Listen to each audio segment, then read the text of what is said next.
Taliwan ini na sinati karon nga mild El Nino sa nasod gipangumusta sa Balitang Bisdak ang usa ka komunidad sa Mandaue City kung unsa ang epekto niini ngadto kanila. Gikan silang Panginabuhian hangtod sa pagnihit sa supply sa tubig nga gikinahanglan sa pangadlaw-adlaw. Ani ang RTV Presents ni Nico Serino.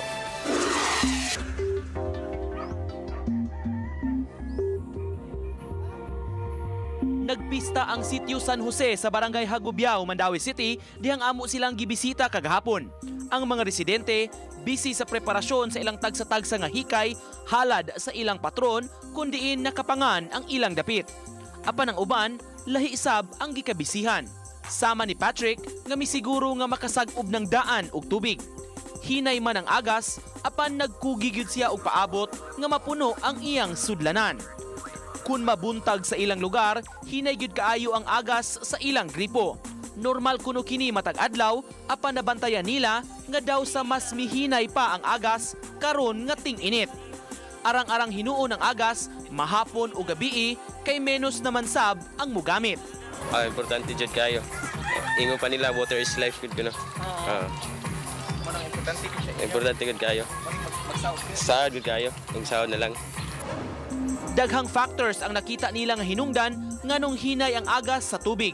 Menos na ang pressure sa tubig sa ilang lugar kay layo-layo naman sila gikan sa main water connection. Punan pa sa epekto sa grabing kainit karon. Kung magsige ang init sir, magpadayon ng init, mas magnihit ang tubig. Mas nihit yun. Kay gumikan kay hinay maging tubig din basta magkusog ang init. Pero kung magsiging ulan, minus na magamit kay magkasahod mang uban sa tubig sa uwan. Pero guway uwan, diha ka na nagkisaligan tanan sa puso. Sa unahan nga bahin gikan sa San Jose, sakop na sa sitio San Antonio, dunay poso nga kasawran og tubig. Apan ubay-ubay sab ang nagpila. Ang mga nagsag-ob kadtong walay connection sa ilang mga balay o baka nagkaproblema sa agas sa ilang mga gripo. Apan parat-parat ang tubig sa poso, maong di sab nila kini magamit sa pangluto kundili sa uban nga mga gamit sa balay. Nailasab kining bahin sa Barangay Hagubiao sa pipila ka mga fish pond sa dapit. Si Noy Jose naabta namo nga sayo kaayo nga nagatiman sa iyang gibantayan o gipatubo nga mga pasayan. Matod niya, tubig dagat ang tinubdan sa ilang fish pond maong wala kaayo siya na apektuhan sa kakuwang sa supply sa tubig.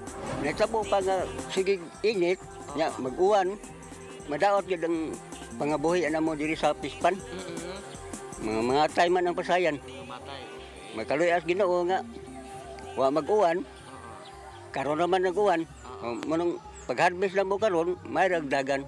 Tungod kay ni adto higayuna sayo ng harvest ang uban nga nagatiman sa fish pond, mao nga gisuroy dayon ang ilang mga abot.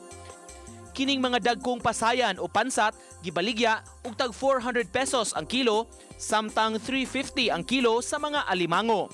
Apan matod sa ubang residente, apektado sab ang fish pond sa grabing kainit.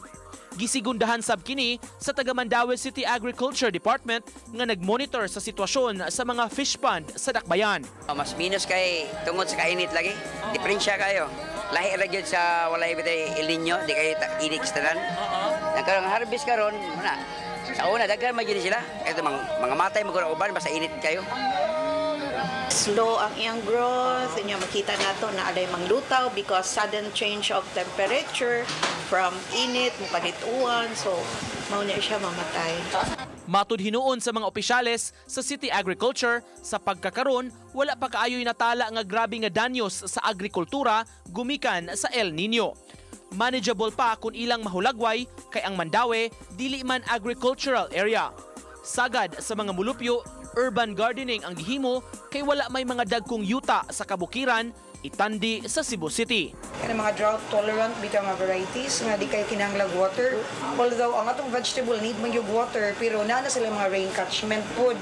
Kanya so far dili pa gyud noon kaayo wala pa kay na feel nga grabe gyud sa Mandaue ang drought labi na kay dili man gyud dagko nga areas. Agri lang kusog man ang pressure sa tubig sa gabi na mao na mi na aming mga tangke ron nga gipang tuandaan daghan na to kay aron mapuno At the same time, nasa tayo nga gi-assign sa gabi para mapaymudsan, mabubuan ang atong mga tanom. Aron in kaso sa buntag, kung init yung kayo, natin pundodaan. Sama sa bisan asa nga bahin sa nasod ng hinaot sab kini mga residente dinhi sa sitio San Jose nga moarang-arang na ang panahon labi na sa ilang supply sab sa tubig tungod kay importante gyud kaayo kini dili lang sa ilang panginabuhian apan sa inadaw-adlaw nga panginahanglan. Kauban ni Jun Solon, ako si Nico Sereno ug kini ang akong short docu.